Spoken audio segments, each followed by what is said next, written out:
ማቴዎስ ወንጌል መጽሐፍ ምዕራፍ 2 እንደዚህ ይላል።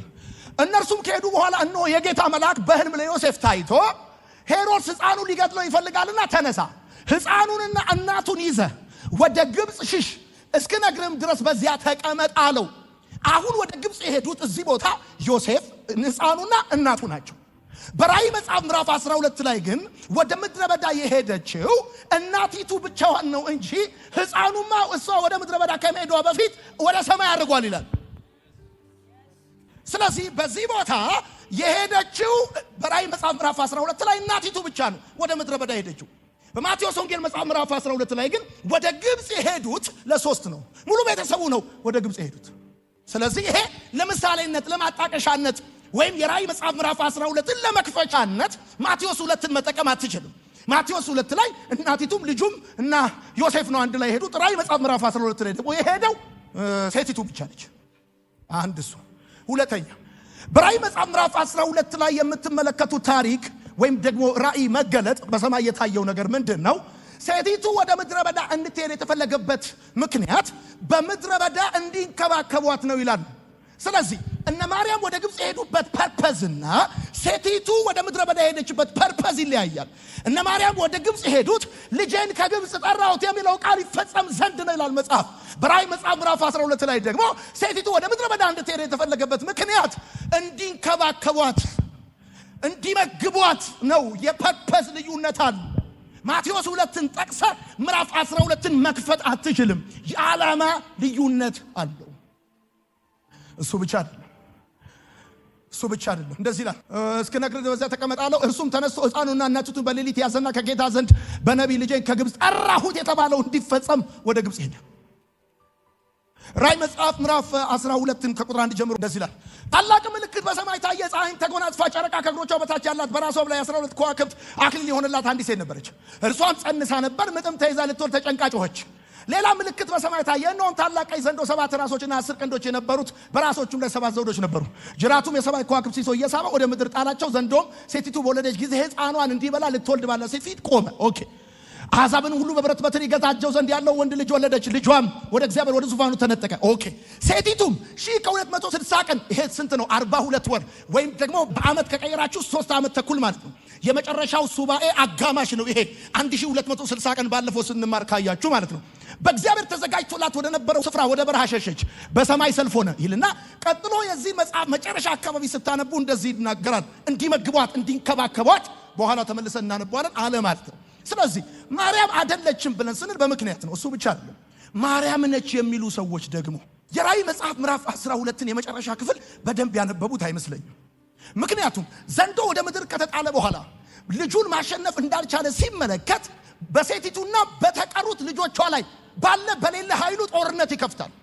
ስለዚህ እቺን ሴት ማርያም ነች ብለህ ከተቀበልክ ማርያም ከኢየሱስ ውጪ ልጅ እንዳላት ለማመን ተገደ ነው። 12ኛው ምዕራፍ መጨረሻው ላይ የተቀሩትን ልጆቿን የሰማኝ ሰው ቃል የተቀሩትን ልጆቿን ብሎ ይናገራል። ስለዚህ በሌላ አማርኛ ምን እያልከን ነው? ማርያም ሌላ ልጅ አላት ማለት ነው ከኢየሱስ ውጪ እያልከን ነው። ኦኬ።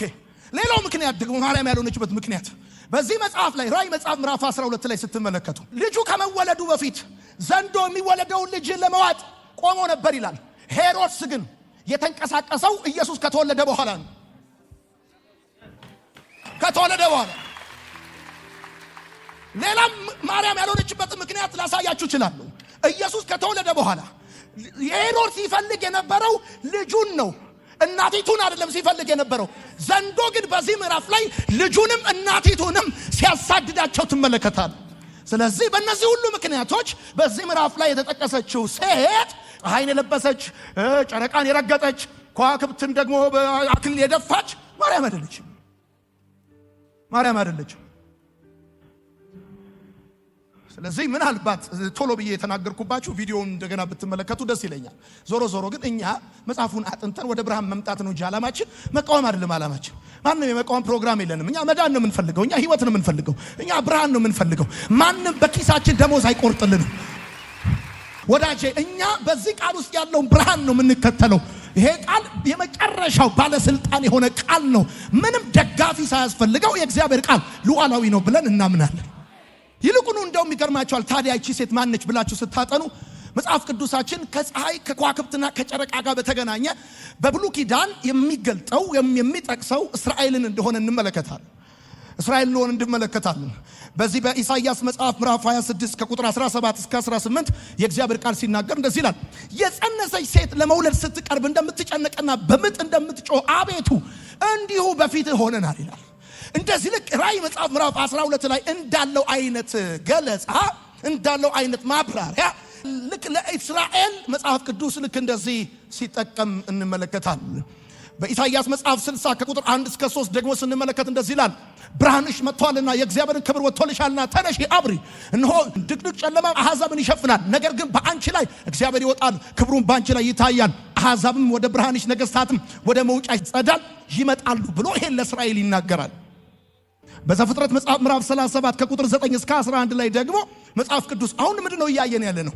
በብሉይ ኪዳን ከፀሐይ ከከዋክብትና ከጨረቃ ጋር ማን ነው ዲፋይኔት ማን ነው የተብራራው ማን ነው የተጠቀሰው የሚለው ነው እያየን ያለ ነው። ኦኬ እቺ ሴት እስራኤል ነች ወይም ቤተክርስቲያን ነች ከማለታችን በፊት ወይም ማርያም ነች ከማለታችን በፊት በብሉይ ኪዳን ከፀሐይ ከጨረቃና ከከዋክብት ጋር አብሮ የተጠቀሰ ማን ነው እያልን እየፈለግን ያለ ነው።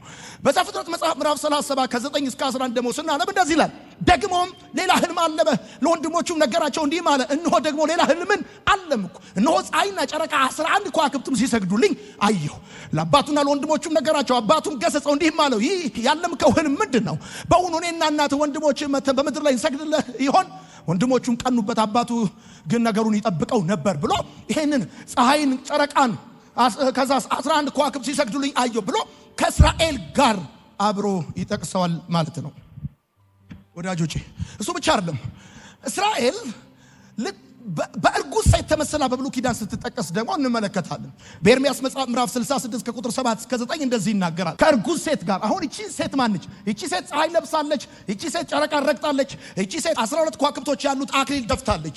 ኦኬ ከዛስ ወንድ ልጅ ልትወልድ ደግሞ ስትጮህ ነበር ይላል ሲናገር።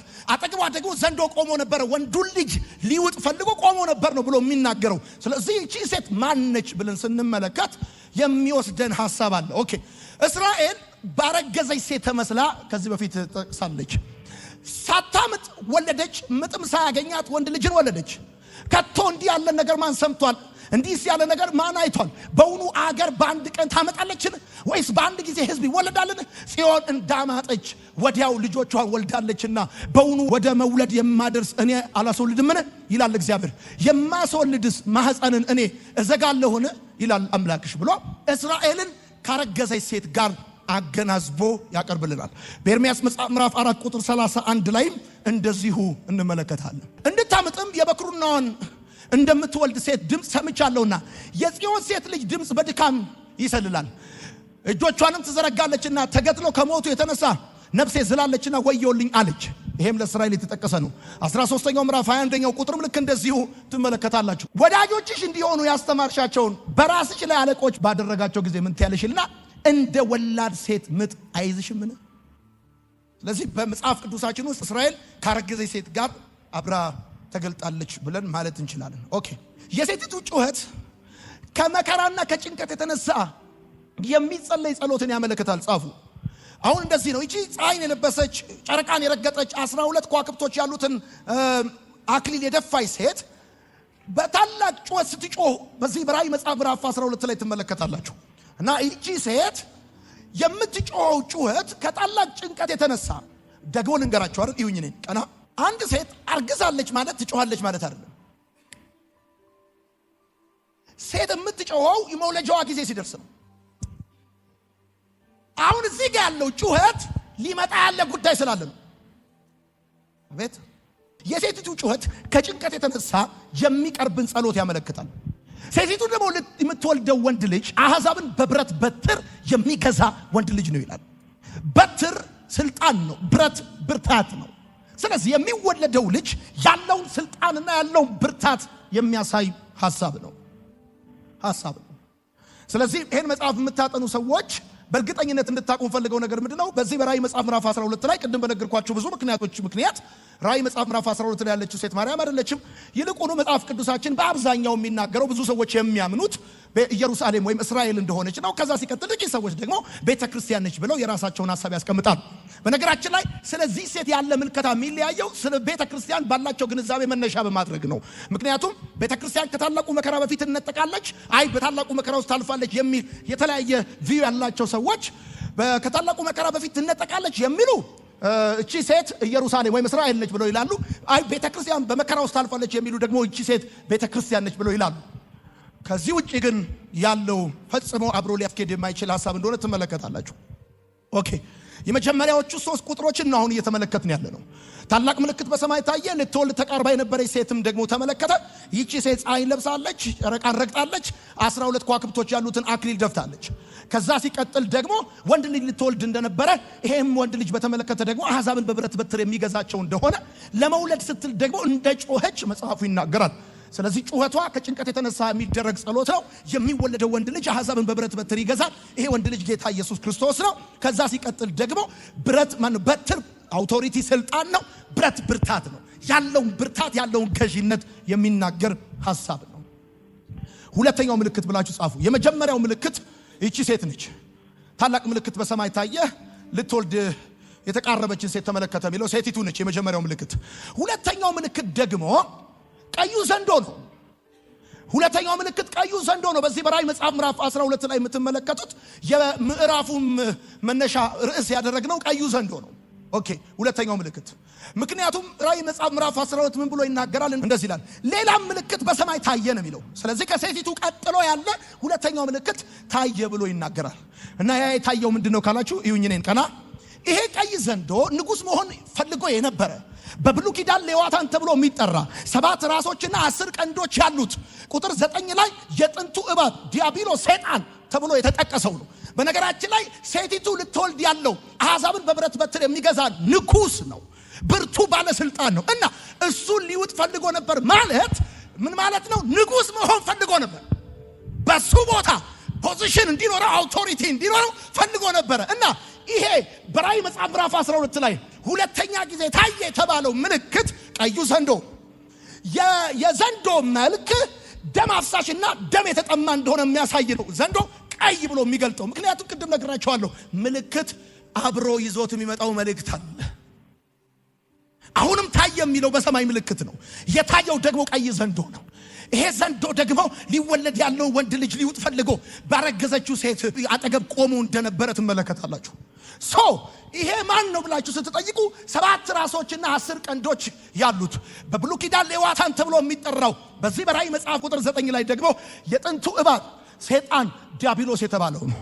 ወዳጆቼ በራእይ መጽሐፍ ውስጥ ከ10 ጊዜ በላይ ሰይጣን በዘንዶ ተጠቅሶ ትመለከቱታላችሁ። እሺ 7 ራሶች ምንድናቸው ብላችሁ ስትጠይቁ ሰይጣን በሙላት የሚገለጥባቸው 7 አህጉሮች ናቸው። 7 ቀንዶች ደግሞ ሰይጣን በሙላት የሚሰራባቸው 10 መንግስታት ናቸው። 7 ራሶች ሰይጣን በሙላት የሚገለጥባቸው 7 አህጉሮች ናቸው። 10 ቀንዶች ደግሞ ሰይጣን በሙላት የሚሰራባቸው 10 መንግስታት ናቸው። ከስጋዊ ገዢዎችና መንግስታት ጀርባ የሰይጣን እጅ እንዳለ የሰይጣን ስራ እንዳለ የዚህ ዓለም ገዢ ተብሎ ሰይጣን እንደተጠቀሰ መጽሐፍ ቅዱሳችን ላይ ትመለከታላችሁ። ስለዚህ 7 ራሶች ሲል በ7 አህጉሮች ላይ ሰይጣን በሙላት እንደሚገለጥ ያሳያል። ራሱን ይገልጣል። ሰው ፊቱን ሲሸፍን ራሱን እንደሚሸፍን፣ ራሱን ፊቱን ሲገልጥ ደግሞ ራሱን እንደሚገልጥ ይሄ ዘንዶ ንጉስ መሆን ፈልጎ የነበረው የብሉይ ኪዳኑ ሌዋታን በ7 አህጉር ላይ በመጨረሻው ዘመን በሙላት ይገለጣል። ከዛስ 10 ቀንዶች የሚለው ሐሳብ ደግሞ በሙላት የሚሰራባቸው 10 መንግስታት ናቸው። ይሄንን ማስረጃ ከፈለጋችሁ በራእይ መጽሐፍ ምዕራፍ 17 ቁጥር 21 ላይ እንደዚህ ይናገራል። ያያቸውም 10 ቀንዶች ገና መንግስትን ያልተቀበሉ 10 ነገስታት ናቸው። ስለዚህ 10 ቀንዶች 10 ነገስታት ናቸው። እነዚህ ነገስታት ሰይጣን በሙላት የሚሰራባቸው ናቸው። ወዳጆቼ ከስጋዊ መንግስታት ከስጋዊ ገዢዎች ጀርባ የሚሰራ የሰይጣን የአጋንንት ፕሮግራም እንዳለ ማወቅ አለበት። ያለ ምክንያት አይደለም። ትራንስጀንደር በሉት፣ የጾታ መቀየር በሉት፣ ሆሞሴክሹዋሊቲ በሉት፣ የፈለገ አጌንስት ቱ ዘ ኪንግደም ኦፍ ጋድ ምድር እንድትንቀሳቀስ ሰይጣን ድራይቭ የሚያረጋቸው የአገር ገዢዎች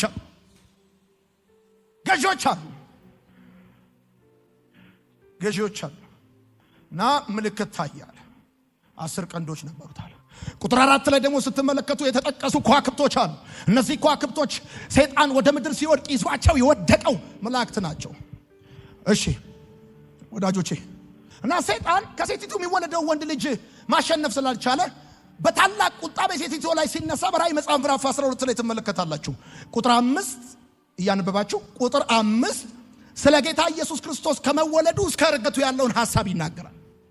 ይገርም ነው ዮሐንስ እንዴት ባለ ጥበብ እንደሚያስቀምጠው። ቁጥር 5 ብቻውን ኢየሱስ ከመወለዱ እስከ ዕርገቱ ያለውን ይናገርና ቁጥር 6 ላይ ደግሞ ስትመለከቱ እንደዚህ ብሎ ይናገራል። ገና ወደፊት በሰባኛው ወይም በመጨረሻው ሱባኤ ስለሚፈጸመው ነገር ነው ቁጥር 6 የሚያወራው። ወዳጆች ይሄ ማለት ምን ማለት ነው ብላችሁ ለምትጠይቁኝ ሰዎች በጣም የሚገርም ነው። በቁጥር 5 እና በቁጥር 6 መካከል የሺህ ዓመታት ልዩነት አለ። የብዙ ዘመን ልዩነት አለ።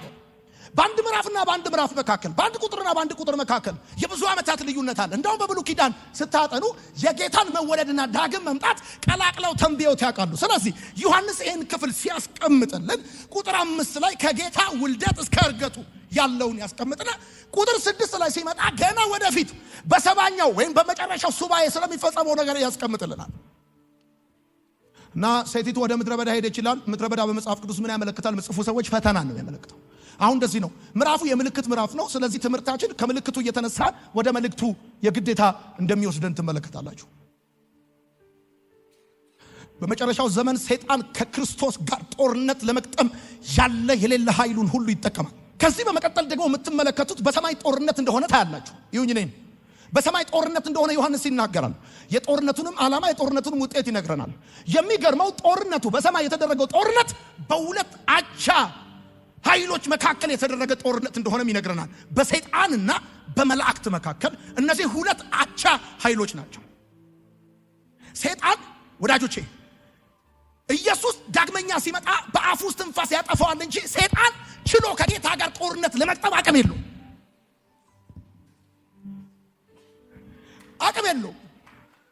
እና ጌታ ዳግመኛ ሲመጣ በአፉ ውስጥ ትንፋስ ነው ያጠፋው ይሄን አውሬ። ከዛ በፊት ግን የሁለት አቻ ኃይሎች ጦርነት አላችሁ። ሰይጣን ዘንዶውና ሚካኤል መላእክቱ ተዋጉ ይላል። የዚህ ጦርነት ዋና ዓላማ በሰማይ ሰይጣን ስፍራ እንዳይኖረው ማድረግ ነው። አሁን ወደ ዋናው ሐሳብ እየመጣን በሰማይ ሰይጣን ስፍራ እንዳይኖረው ማድረግ ነው። ይሄ የሚያሳየው ደግሞ ምንድን ነው? የተወሰነ ጊዜ ያህል ሰይጣን በሰማይ ስፍራ ነበረው ማለት ነው። በኢዮብ መጽሐፍ ምዕራፍ 1 ቁጥር 6 ላይ እንደዚህ ይላል፣ ከዕለታት አንድ ቀን እንደዚህ ሆነ፣ የአምላክ ልጆች በእግዚአብሔር ፊት ለመቆም መጡ፣ ሰይጣንም ደግሞ በመካከላቸው መጣ። ለሆነ ያህል ጊዜ ሰይጣን በሰማይ ስፍራ ነበረው እና የአምላክ ልጆች በእግዚአብሔር ፊት ለመቆም መጡ፣ ሰይጣን በመካከላቸው መጥቶ ቆመ አለ። ዘካርያስ መጽሐፍ ምዕራፍ 3 ላይ እንደዚህ ይናገራል፣ እርሱም ታላቁ ካህን ኢያሱን በእግዚአብሔር መልአክ ፊት ቆሞ አሳየኝ፣ ሰይጣንን ይከዘው ዘንድ በስተቀኙም ቆሞ ነበራል። አያችሁ፣ ለሆነ ያህል ጊዜ ሰይጣን በሰማይ ስፍራ ነበረው። በአንደኛ ነገሥት መጽሐፍ ምዕራፍ 22 ቁጥር 21 ላይ የእግዚአብሔር ቃል ሲናገር እንደዚህ ይላል፣ መንፈስም ወጣ በእግዚአብሔር ፊት ቆመ፣ እኔ አሳስተዋለሁ አለ።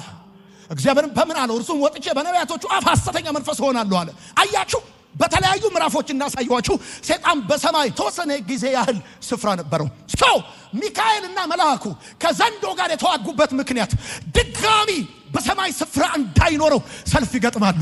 ከዛስ መጽሐፉ ሲናገር እንደዚህ ይላል፣ ታላቁ ዘንዶ የጥንቱ እባብ ሰይጣን ወደ ምድር ተጣለ ይላል። ከዛ እንደዚህ በሰማይ ያሉ ቅዱሳን ታላቅ ደስታ ደስ አላቸው ብሎ ይናገራል። እንደው መጽሐፍ ሲናገር እንደዚህ ይላል፣ የወንድሞች ከሳሽ አለ። የወንድሞች ከሳሽ ይከሳቸው የነበረ ተጣላል። መላእክቱ ፋይት ያደርጉታል። ዛሬ ማታ እጸልይላችኋለሁ፣ ይሄ ከሳሽ ከህይወታችሁ ላይ ይመጣ፣ በኢየሱስ ስም ይመጣ። በደም ጩሁና አሜን በሉ። ይገርማል። በሰማይ ደስታ ይሆናል ለመሰለ ከዚህ ሁኔታ በፊት ቤተክርስቲያን ስለምትነጠቅ በጉብራን ሆና የእነዚህ የሚካኤልንና የዘንዶን ጦርነት ቅዱሳን ከሰማይ ሆነው ላይቭ ይከታተላሉ። በምድር ሳሉ የሚያስጨንቃቸው አውሬ እነ ሚካኤልና መላእክቱ ወደ ምድር ለመጨረሻ ጊዜ ይጥሉታል። በደንብ አድርጋችሁ አሜን በሉ። ከዛ ቀጥሎ ስታነቡ እንደዚህ ነው የሚለው መጽሐፉ፣ እንደዚህ ነው የሚለው፣ ድሮም ቢሆን እስከ ሞት ድረስ ህይወታቸውን ባለመሰሰት ከምስክርነታቸውና ከበጉ ደም የተነሳ ድል ነስተውት ነበር። እነዚህ ቅዱሳን አንድም ምድር ላይ ድል የነሱትን ሰማይ ከሄዱ በኋላ መላእክቶች ደግሞ ድል ሲነሱት አይተው የሰማኝ ሰው ካል ይሄ ንጉሥ መሆን ፈልጎ የነበረ ሌዋታን እባብ ዘንዶ 7 ራሶችና 10 ቀንዶች የነበሩት ከሚካኤል ጋር ይዋጋል፣ ከመላእክቱ ጋር ይዋጋል። ከዛስ ወደ ምድር ለመጨረሻ ጊዜ በሰማይ ስፍራ ላይ ኖረው ወይኔ ሲበደም በርጋሚ ይባል የወንድሞች ከሳሽ ተጣላ አለ መጽሐፍ። ዛሬ ልባርካችሁ፣ ዛሬ ልጸልይላችሁ። በዚህ የቃል መንፈስ ላይ ሆኜ ጸለይኩላችሁ። የሚከሳችሁ በኢየሱስም ከግራችሁ በታች ይወድቃል፣ የሚከተላችሁ ይወድቃል። ከቁጥር 13 እስከ 17 ድረስ ደግሞ ይገርማችኋል። ይሁን እኔን ሰይጣን የተወለደውን ወንድ ልጅ ማሸነፍ ሲያቅተው ባለ በሌለ ኃይሉ በሴቲቱና በቀሩት ልጆቿ ላይ ጦርነት ያውጃል፣ ይቆጣል። ከዛስ ከአፉ ውሃ ይተፋል። ጌታ ኢየሱስ በማቴዎስ ወንጌል መጽሐፍ ላይ እንደዚህ ያለ ለይሁዳውያን ደስታችሁ በክረምት እንዳይሆን ጸልዩ አላቸው። የሰማኝ ሰው ካል ደስታችሁ በክረምት እንዳይሆን ጸልዩ አላቸው። ምን ማለት ነው? ያ በመጨረሻው ዘመን ሰይጣን አውሬው የመጨረሻ ወደ ምድር ከተጣለ በኋላ ባለ በሌላ ኃይሉ እንደዚህ ነው የሚያደርገው። እንግዲህ በነብዩ ዳንኤል የተባለውን የጥፋት ርኩሰት በተቀደሰው ስፍራ ስታዩ አንባቢው ያስተውል። በዚያን ጊዜ በይሁዳ ያሉት ወደ ተራሮች ይሽሹ፣ በሰገነትም ያለ በቤቱ ያለውን ሊወስድ አይውረድ፣ በእርሻም ያለ ልብሱን ይወስድ ዘንድ ወደ ኋላ ይመለስ። በዚያችም ወራት ለርጉዞችና ለሚያጠቡ ወዮላቸው። ነገር ግን ሽሽታችሁ በክረምት ወይም በሰንበት እንዳይሆን ጸልዩ አላቸው። ምን ማለት ነው? ስፔሲፊክሊ ይሄ መከራ ለይሁዳውያን የሆነ መከራ እንደሆነ ራእይ መጽሐፍ ምዕራፍ 12 ላይ ይገርማቸዋል። ይሁን ሴቲቱን ወንድ ልጁን የተወለደውን ወንድ ልጅ ማሸነፍ ስላልቻለ በቁጣ እናቲቱንና የቀሩትን ልጆቿን ለማጥፋት ምን ማለት ነው? በዛ ዘመን ስሙን ለጠበቁ እግዚአብሔርን ለሚፈሩ እግዚአብሔርን ለሚያምኑ ልጆች ቅሬታዎች በእነሱ ላይ አደገኛ ታላቅ ሰልፍ ያስነሳል አውሬው። እና እንደዚህ ያለ ሴቲቱ የንስር ክንፍ ተሰጣት ወደ ምድረ በዳ እንድትሸሻል። ይሄ መለኮታዊ ጣልቃ ገብነት ነው። መለኮታዊ ጣልቃ ገብ ሊያጠፋት አውሬው ከዛ ምድር ሁሉ ተባበረቻት። እኔ ባካችሁ ዛሬ ልባረካችሁ ፈልጋለሁ። ምድር ሁሉ ተባበረቻት። ዘንድሮ ምድር ሁሉ ይተባበራችሁ፣ ጉዙ ነገር ይተባበራችሁ። በኢየሱስም ልባርካችሁ። ህይወት የሌለው ነገር ለእናንተ ለድላችሁ ይሰራላችኋል። በኢየሱስም ይሰራላችኋል። 2 ክንፍ ተሰጣት አለ መጽሐፍ። መለኮታዊ ጣልቃ ገብነት ነው ብራዘር፣ መለኮታዊ ጣልቃ ገብነት ነው። በታላቅ ሁኔታ በበቀል ሲከተላት ሰማይ ጣልቃ ገባ። ዛሬ ልጸልይላችኋለሁ። ዛሬ በዚህ ቃል መንፈስ ላይ ሆነን ይሄ መጽሐፍ የትንቢት መጽሐፍ ነው። በዚህ የትንቢት መጽሐፍ ባርካችኋል። ሊጎዳችሁ ካለ ከየትኛውም ጥፋት የሚከልል መለኮታዊ ጣልቃ ገብነት ይሆንላችሁ። በእናንተና በተወረወረው ቀስታችሁ መካከል እግዚአብሔር ጣልቃ ይገባል። በቲያጥሮን፣ በሎዶቅያ፣ በሰርመኔስ፣ በፊላደልፊያ በተለያዩ አብያተ ክርስቲያናት ያሉ አማኞች በክርስትና ምክንያት ተሰደው ግማሹ ያልበላ አንበሳ ሲበላው በዘይት ሲቀቀል ተዘቅዝቆ በሳት ሲቃጠል በመጋዝ ሲሰነጠቅ ቄሳር የወደደውን እያዳነ የጠላውን እየገደለ ጠዋት መሽቶ ሲነጋ ሞታቸውን ለሚጠብቁ እነዚህ አማኝ ክርስቲያኖች እንደኔና እንደናንተ በቆንጆ ወንበርና ጥሩ ሳውንድ ሲስተም ላይ ወይም ፕሮቴክትድ በተደረገ የገቨርንመንት ሲስተም ሳይሆን አታክ በሚያረጋቸው መንግስት ላይ መሽቶ ሲነጋ ሞታቸውን የሚጠብቁ እነዚህ አማኞች በራእይ መጽሐፍ ምዕራፍ 12 ላይ አንድ የምስራች ይሰማሉ። ያ የጥንቱ እባብ ይከሳቸው የነበረ ሊገላቸው የሚፈልግ የሚያሰቃያቸው ሲያሳድዳቸው የነበረ ንጉስ መሆን ፈልገው የነበረ የሚፈልግ ግን የማይገባው የኔ ጌታ የሚገባው እንጂ የሚፈልግ አይደለም። ክብር የሚገባው ነው የኔ ጌታ። እሱ ግን ክብር የሚፈልግ ነው። ለዚህ ነው ክብር ለሚፈልጉ ክብር የማንሰጠው። ክብር የምንሰጠው ክብር ለሚገባው ብቻ ነው። ክብር ለሚገባው ብቻ ነው። ጭብጨባ፣ ስግደት፣ ጩኸት፣ ውጠት ክብር ለሚገባው ብቻ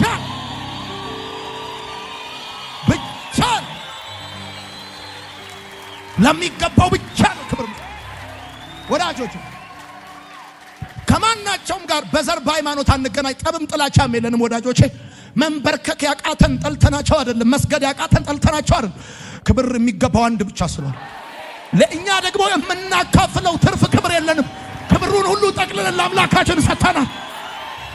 ክብር በሰማይ ክብር በምድር ከምድር በታች በፍጥረታት ሁሉ መካከል ለታረደው በግ ለኢየሱስ ይሁንለት። ማተቡን ለፈታ ሞትን ድል ላደረገ ሲኦልን ለረታ ለሱ ክብር ይሁንለት።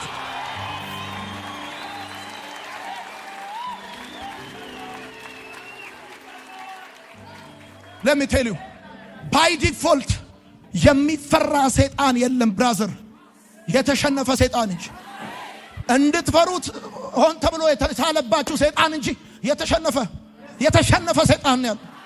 ለምንድን ነው ይሄን የምነግራችሁ? ላበረታታችሁ አይደለም፣ ሀቅ ስለሆነ ነው። እና እነዚህ ሰዎች ሰይጣን በመጨረሻ እንዴት ድል እንደሚነሳ በሰማይ ስፍራ እንዳይኖረው አድርገው ሚካኤልና መልአኩ ተዋግተው ወደ ምድር ይጥሉታል። ለሚቴሉ ልክ ወደ ምድር ሲጥሉት በሰማይ ይላል ታላቅ ደስታ ሆነ ይላል። በምድር ደግሞ ዋይ ለመሰለ ወንድ ልጅ የተወለደው ወንድ ልጅ ማሸነፍ አቅቶት ወደ ምድር ሲጣል በታላቅ ቁጣ በምድር ላይ ያሉትን መከራ ሊያመጣባቸው ሰልፍና ጦርነት ሊያስነሳባቸው ነው የመጣው። ይገርማል። ከዛ በፊት ግን እግዚአብሔር የሱ የሆኑትን ሰብስቦ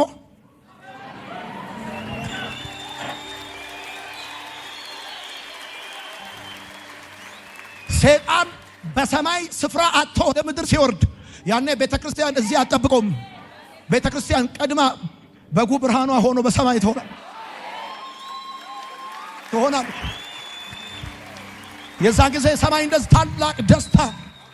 ከዛ እንደውም እንደዚህ ነው እናንብበው ፕሊዝ እሱና በቁጭ ብሎ አንዴ እሱና አንዴ ቁጥር 10 በኋላ ቁጥር 10 እንደዚህ ይላል። ታላቅ ድምጽ በሰማይ ሰማሁ እንዲህ ሲል አሁን የአምላካችንን ማዳንና ኃይል መንግስትም የክርስቶስ ስልጣን ሆነ።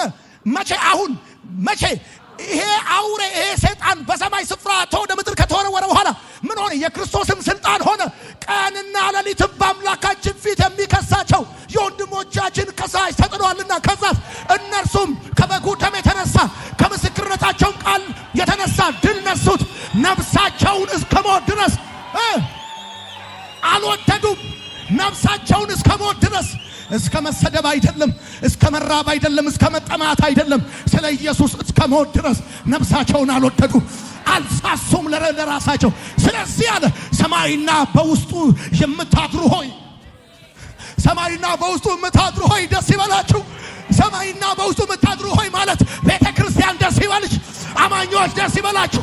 ነፍሳችሁን ስለ ኢየሱስ ያልወደዳችሁ ደስ ይበላችሁ። ስለዚህ ሰማይና በውስጡ የምታድሩ ሆይ ደስ ይበላችሁ፣ ለምድርና ለባህር ወየውላቸው። አጠገባችሁን እኩትና እኛ ያኔ ምድር የለንም ሰማይ ነበርኩት ንገሩት።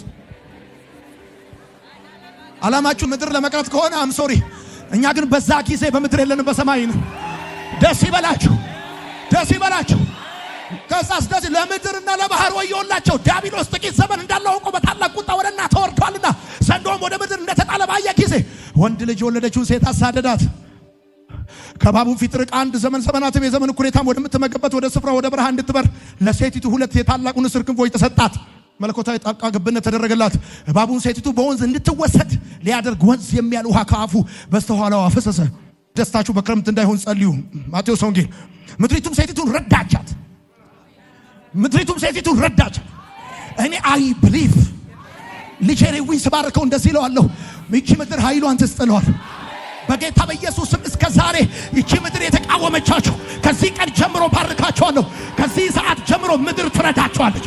ህይወት የሌለው ነገር ይረዳችኋል። ህይወት ያለው ነገር አይደለም፣ ህይወት የሌለው ነገር ይረዳችኋል። ረዳቻት። ምድሪቱም አፏን ከፍታ ዘንዶ ከአፉ ያፈሰሰውን ወንዝ ዋጠችው። ከዛስ ዘንዶም በሴቲቱ ላይ ተቆጣ። የእግዚአብሔርን ትእዛዝ የሚጠብቁትን የኢየሱስ ምስክር ያላቸውን ከዘሯ የቀሩትን ሊዋጋ ሄደ።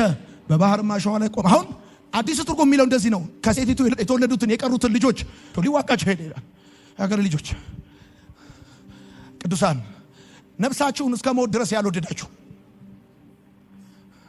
አንዳንዱ እስከ ድር ድረስ እስከ መቀበሪያ እስከ ሆነ ድረስ ኢየሱስን በማለቱ ምክንያት የሰፈር ሰው ይጠላኛል ብሎ ከድር ባራለሁ ብሎ መቀበሪያ ያጣለሁ ብሎ ወይም ደግሞ የሆነ ነገር ይቀርብኛል ብሎ እነዚህ እኮ ታውቃለህ ከምስክርነታቸውና ከበጉ ደም የተነሳ ድል ነሱት የሚለው ነፍሳቸውን እስከ ሞት ድረስ ያልወደዱ እናንተ በሰማይ ያላችሁ በሰማይና በሰማይ ያላችሁ ነዋሪዎች ደስ ይበላችሁ። አሜን ነው። እንዲህ ባለ ሁኔታ ሰይጣን በሰማይ ስፍራ እንዳይኖረው ተደርጎ ይመታል። አሁን ራእይ መጽሐፍን ስታነቡ የምትጨነቁት ለምንድን ነው? ዛሬ መጥቶ የሚጠመጠምባቸው የፋርማሲ ባብ ይመስላችኋል? እንደሱ የሚባል ነገር የለም ብራዘር። መጽሐፍ ሲናገር እንደዚህ ይላል፣ የእግዚአብሔር ማተብ በግንባራቸው ላይ ያላቸው ይላል። እናንተ የክርስቶስ ደም በግንባራችሁ ላይ የታተመ ጥፋትና ሞት ያገኛችሁ ዘንድ ከቶ አይችልም። ያኔ ይኸውላችሁ እንኳን ክርስቲያን ሆንኩኝ ብላችሁ ትዘምራላችሁ። እንኳን በጌታ ሆንኩኝ ብላችሁ ራእይ መጽሐፍ ላይ አንኳኳለሁ አለ። ማንም ቢከፍትልኝ ይገባለሁ አለ። ከሱ ጋር ራት በላለሁ አለ። ምን ማለት ነው? አንተ ቤት በፈቃደኝነት በርን ከፍተህ ካስገባኸኝ፣ ወንበርን ስበህ ራት እንብላ ካልከኝ፣ አንተ ቤት የጀመርነው ዲነር እኔ ቤት ይቀጥላል። ደግሞ እወደዋለሁ። ደግሞ ስትመጣ ለጴጥሮስ ለነ ዮሐንስ ለነ ይሁዳና ለነ ጋድ እነ ዛብሎን ወንበር ሰጥቼ አንተ እዛ ጥግ ላይ ቁልጭ እንድትላለ ማረግ እሄዳለሁ። ስፍራን አዘጋጅልሃል። ስትመጣ ከኔ ጋር አትበላል። የሰማኝ ሰው ካለ እኔ በጣም የተደሰትኩበት ሐሳብ ቢኖር ምን ያደርግልሃል? ሰማይ የሚያክል ነገር ድረስ ሄደ በበጉ ፊት ቀርበ ምን ያደርግልሃል? እዛኛው ቴብል ላይ ቁጭ በለ ጴጥሮስ ተጠግቶ ሲያወራው ቁልጭ ብትል ምን ያደርግልሃል? ግን እንደሱ አይደለም ወዳጆቼ።